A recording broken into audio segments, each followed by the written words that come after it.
Today on Rappler.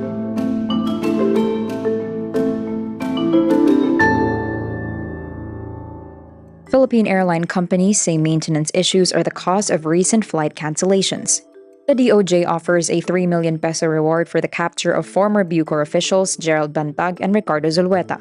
PHIVOLC says the Mayon Volcano's current level of activity, quote, may persist for a few months. Search groups look for a submarine that went missing while exploring the Titanic wreckage. Coldplay adds a second date to its Music of the Spheres World Tour in Manila.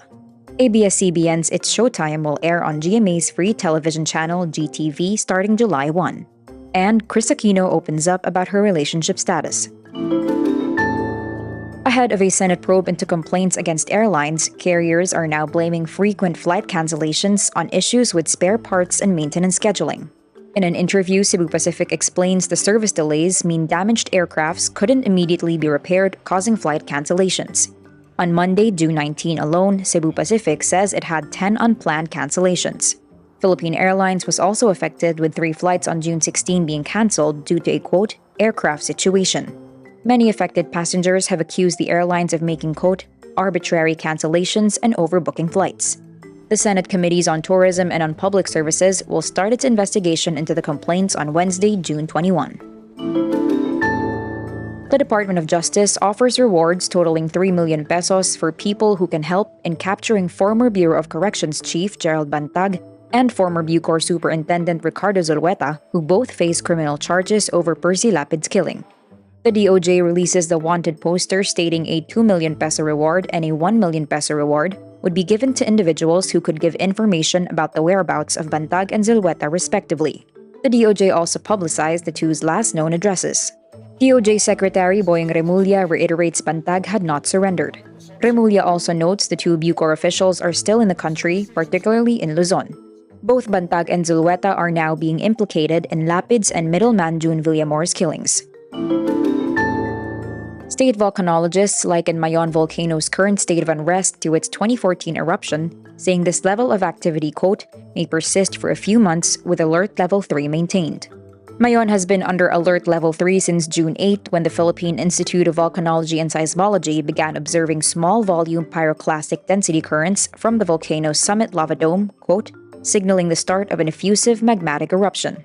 Rockfall events peak at around 300 per day between Wednesday, June 14 and Friday, June 16, while the number of PDCs hit 13 on Thursday, June 15. Meanwhile, the Philippine Navy is set to provide clean drinking water to internally displaced families temporarily housed in 26 evacuation centers amid the volcano's unrest. The National Disaster Risk Reduction and Management Council says at least 20,127 people are displaced. Albay has been under a state of calamity since June 9.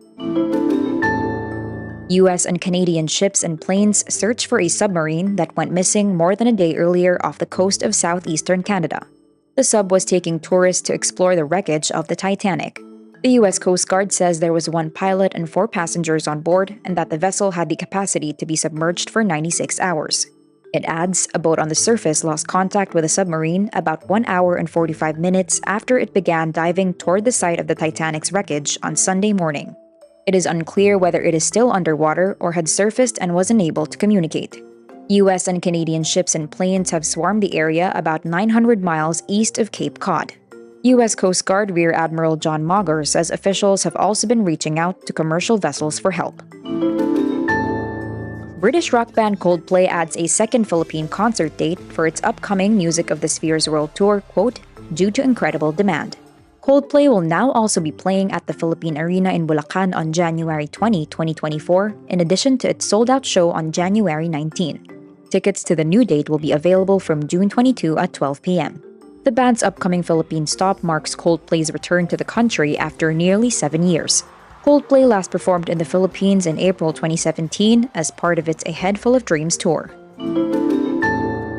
ABS-CBN's noon variety show It's Showtime will air on GMA's free television channel GTV starting July 1. The surprise move could dampen the return of Tito Soto, Vic Soto, Joey De Leon, and the rest of the Dabarkads on the Kapatid Network TV5 scheduled for early July. ABS-CBN's block time agreement with TV5 on airing It's Showtime will expire on June 30. TV5 owner Manny Pangilinan says last week they committed the noontime slot to TVJ. and it's ABS-CBN's call if it moves to a delayed time slot. ABS-CBN later revealed it had declined TV5's offer for a 4:30 p.m. delayed telecast. After the Duterte administration killed ABS-CBN's franchise renewal bid in 2020, the network has become a major content provider for free TV networks. Kris Aquino updates her supporters on developments in her personal life. In a now-deleted Instagram post, Kris says, quote, "Without my knowledge or consent, someone spoke about what's supposed to be his taking care of me in Los Angeles, plus our happy and full of love relationship." Kris's post comes days after Batangas Vice Governor Mark Leviste hinted at their romance. Leviste said he has something to draw inspiration and happiness from. Kris says that like most couples whose relationship is only starting, they're still, quote, "adjusting to each other's already set habits and ways." She adds, while there have been unavoidable conflicts between them, she remains hopeful that they can still work through their differences. Kris is currently in Los Angeles, California, undergoing treatment for 5 autoimmune diseases. And that's today's wrap. I'm Nina Liu. Thank you for watching. Click the link below for the full story. Follow us on Rappler's YouTube, Facebook, Twitter, Instagram, and TikTok.